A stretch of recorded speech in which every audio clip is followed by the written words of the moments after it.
یعنی اگر ہم اللہ تعالیٰ کے اپنے اگر ہم جسم میں گھسیں اور دیکھیں کہ ہمارے انٹسٹائنز کس طرح سے ڈیزائن ہے، ہمارا برین کی وینز، یہ نروس سسٹم، یہ سب کچھ، یہ جو نی جرک ہے، سب کچھ ریفلیکس ایکشن، یہ کس طرح سے ڈیزائنڈ ہے، انسان حیران ہو جاتا ہے. اور اگر یہاں سے باہر نکلے تو پھر کائنات میں جائے اور کائنات کو دیکھے، فی الآفاق و فی انفسکم، اللہ کہتے ہیں ہم تمہیں نشانیاں دکھائیں گے آفاق میں اور تمہارے اندر تمہیں دکھائیں گے.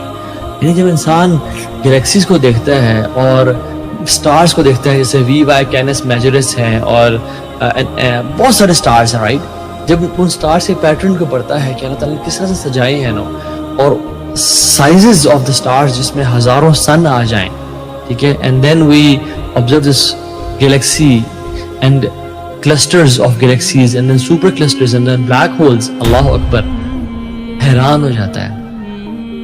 الحمدللہ، یہ ہے اللہ، یہ ہے اللہ جو خالق ہے، مالک ہے، ہر چیز اس نے بنائی.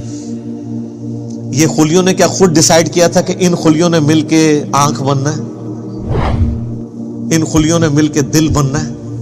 آرگنائز ہوئے نا، اور پھر سارے خلیے آرگنائز ہو کے ایک کامن فنکشن پرفارم کر رہے ہیں. دل کا فنکشن گردے نہیں پرفارم کر سکتے، گردوں کا فنکشن آنکھیں نہیں پرفارم کر سکتی، آنکھوں کا فنکشن جو ہے وہ ہاتھ نہیں پرفارم کر سکتے.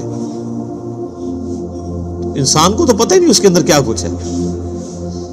تو یہ بنیادی بات ہے کہ اس اللہ کی عبادت کرو جس نے تمہیں پیدا کیا ہے، اور جتنے اگلے بھی گزرے ہیں ان کو بھی اسی نے پیدا کیا ہے.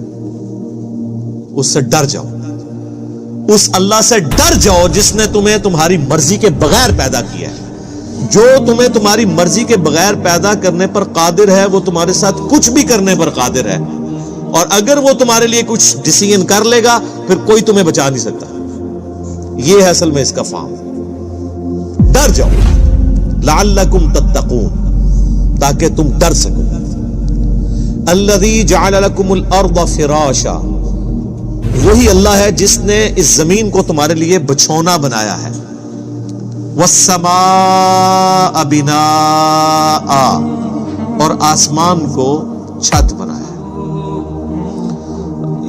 اس حصے کے اوپر بھی گھنٹوں بولا جا سکتا ہے کہ یہ زمین جو بچھونا بنائی ہے، صرف اس کی ایک فزیکل پراپرٹی کو ڈسکس کیا جا رہا ہے کہ زمین کو رہنے کے قابل بنایا ہے.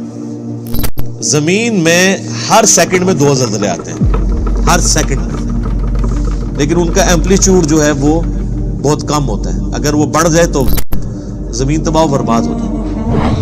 اتنے زلزلوں والی زمین کو رہنے کے قابل بنایا، اسے کنٹرول کیا،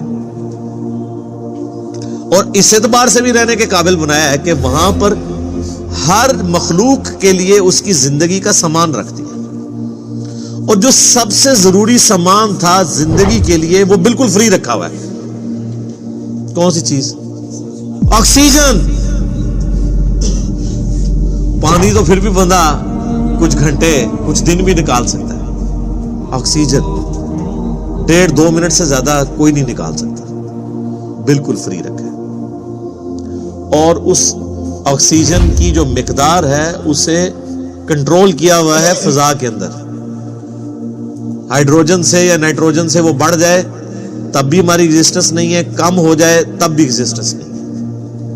اور یہ تو صرف ایک فائن ٹیوننگ ہے، اس طرح کی ملینز آف فائن ٹیوننگز روئے ارض پہ ہیں. اسی لیے سائنٹسٹ کہتے ہیں کہ یہ میریکل پلانٹ بنایا گیا ہے اس قابل کہ یہاں پہ زندگی رہے. وہ کسی کے بنانے سے بنا ہے. اگر وہ کہتا ہے خود بخود بن گیا ہے تو پھر اس کو کوئی کاپی کر کے بنا کے بتا دے. جو چیز کاپی بھی نہ ہو سکتی ہو اس کے بارے میں کہنا کہ وہ خود بخود ہو گئی ہے، تو اس سے بڑی تو بے وقوفانہ سٹیٹمنٹ ہی نہیں ہو سکتی. جو کام کرنے سے نہ ہو سکے وہ خود بخود کیسے ہو سکتا ہے؟ خود بخود تو وہ کام ہو سکتا ہے نا کہ جو یعنی کرنے سے ہو بھی جائے. زمین و آسمان کی ساری مخلوقات مل کے ایک بیج نہیں بنا سکتی کہ جسے ہم مٹی میں بوئیں اور وہ 6 ارب گنا بڑا درخت بن جائے. لوگ تو کہتے ہیں جی مٹی کی تو کوئی قیمت ہی نہیں ہے.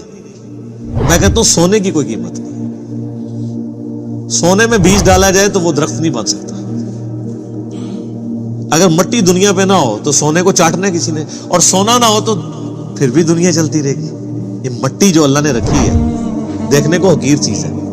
لیکن اس میں ہم بیج بوتے ہیں اور سر وہ بیج جب نکلتا ہے اور درخت بنتا ہے، اس درخت کا سائز، اس کے پھولوں کے لگنے کی ٹائمنگ، اس کا پھل میں کنورٹ ہونا، پھلوں کے پکنے کی ٹائمنگ، پتوں کی شیپس، ان کے سائز، پھر ایک ایک پتے تک پانی کا پہنچنا زمین سے، یہ تو انسان پریشان ہو جاتا ہے۔ ایک درخت تو بہت بڑی بات ہے، ایک بیج نہیں کوئی بنا سکتا، اور کوئی یہ کہ خود بخود بن گیا، تو اس سے بڑی بے وقوفی کسی کی کیا ہو سکتی؟